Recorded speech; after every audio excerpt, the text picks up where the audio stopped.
Salve, salve, irmãos do grupo Dandara Capoeira.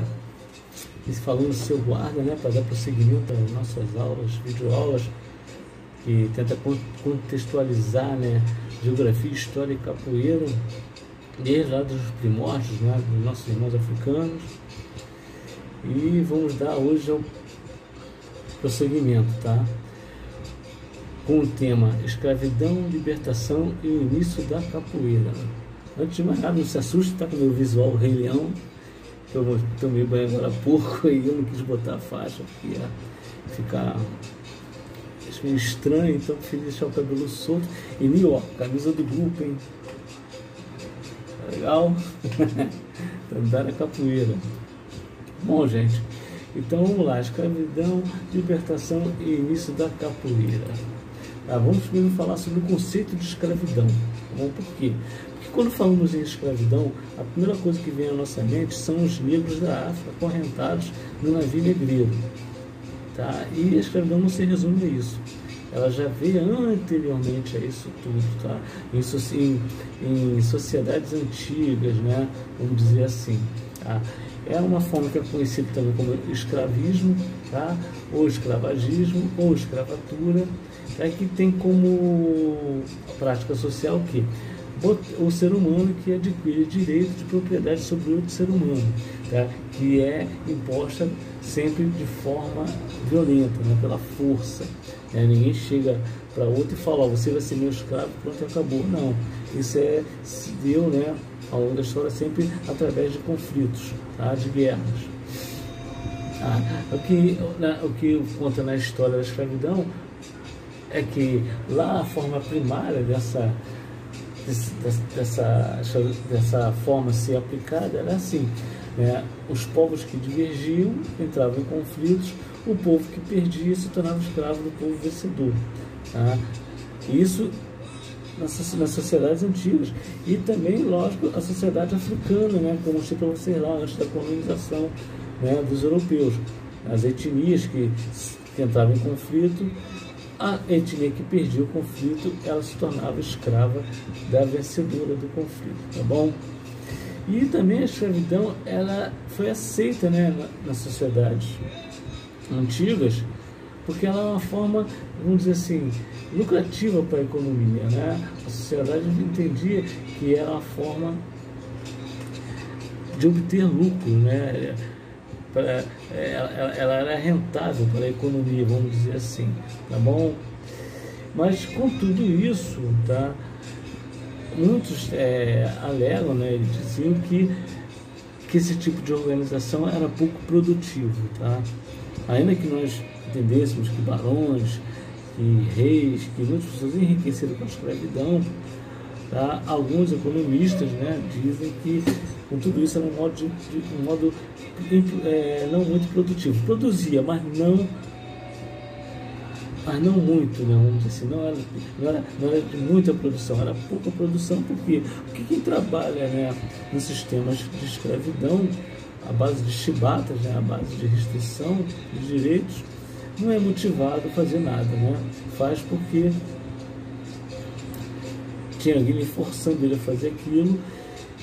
E acho que, assim, na maioria das vezes, no caso dos africanos, né, aqui no Brasil, eles passaram mais tempo tentando fugindo, né, do que trabalhando, né, nas lavouras e nas minas.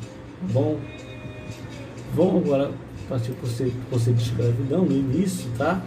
Que já existia na África antes da chegada dos europeus no continente, para ressaltar, tá? Como foi dito anteriormente, já existia essa prática, tá? E quando eles viram que essa prática era lucrativa, né? Ou seja, ela podia render, né, lucros, então o que aconteceu? Alguns, né,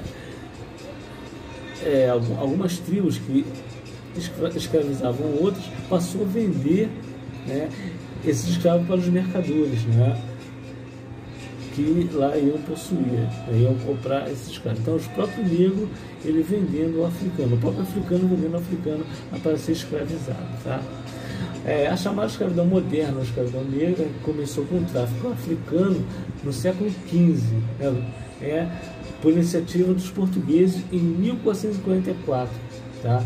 Eles começaram a adquirir, né, os negros africanos para suas colônias, né, aqui no Brasil, né, principalmente em outras partes do mundo.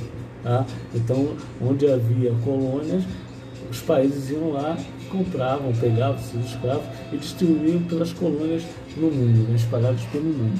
No caso aqui do nosso, foram os portugueses que fizeram isso, pegando os negros inicialmente do Sudão, tá bom? No Brasil, ela teve início no século XVI, né, com o boom da produção açucareira, né, a lavoura de cana-de-açúcar. Foi uma exploração de mão de obra, né, dos negros trazidos para cá, mulheres, crianças, homens, tudo mais, e vinham para servir, né, os colonizadores europeus que aqui estavam. E muitas das vezes eles eram usados para essas questões, né, de plantation e exploração de minas, mas também para os serviços domésticos, né? Tinham lá os serviçais para os brancos europeus que ali estavam estabelecidos, tá? Para os fazendeiros principalmente. Tá? E tudo isso se deu também, para ressaltar, porque o índio brasileiro, ele se recusou a ser escravo. Tá? Ele não aceitou essa condição, muitos morreram, né? Muitos enfrentaram, preferiram a morte do que se render, né? Se sujeitar à escravidão imposta.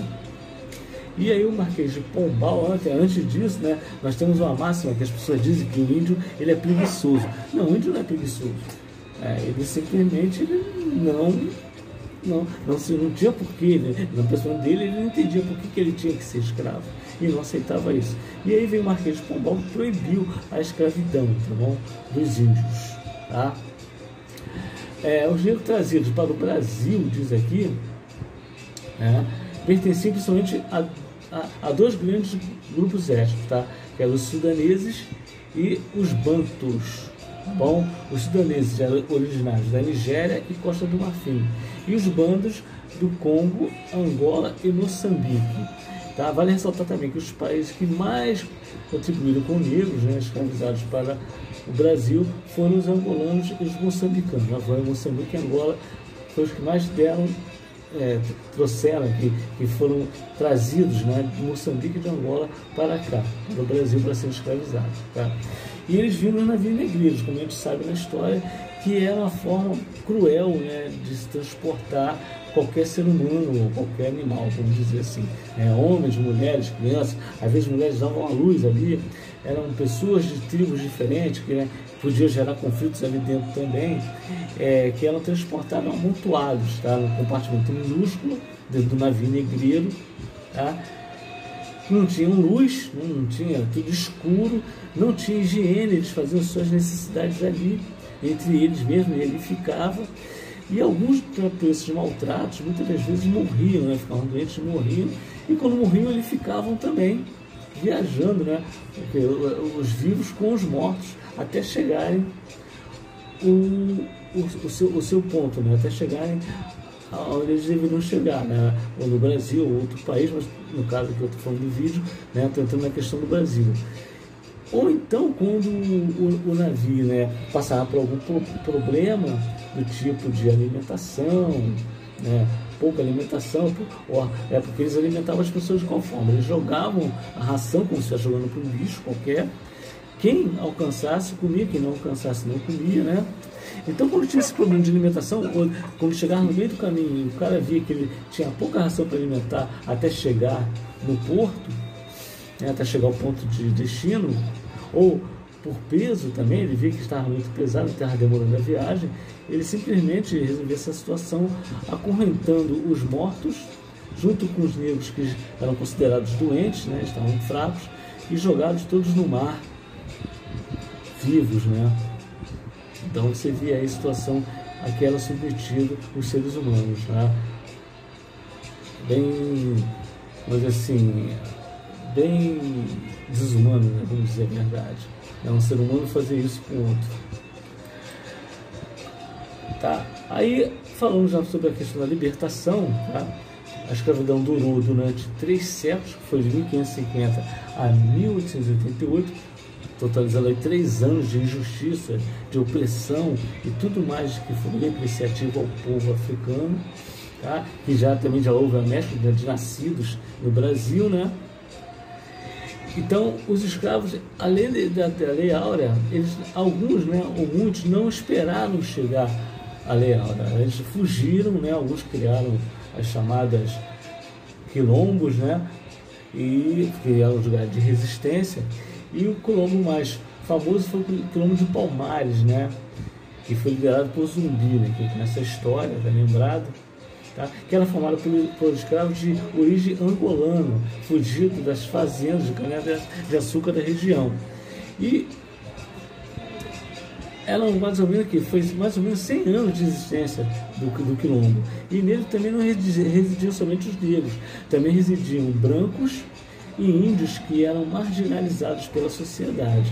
Tá? Então eles eram marginalizados e se juntavam, né, aos negros desses quilombos, e principalmente desse quilombo do Palmares, né? E no final acabou sendo, né, que aliás os quilombos foram sempre combatidos pela coroa portuguesa, né? E no final o próprio Zumbi foi traído, né? E foi morto, e assim foi destruído o quilombo de Palmares, tá bom?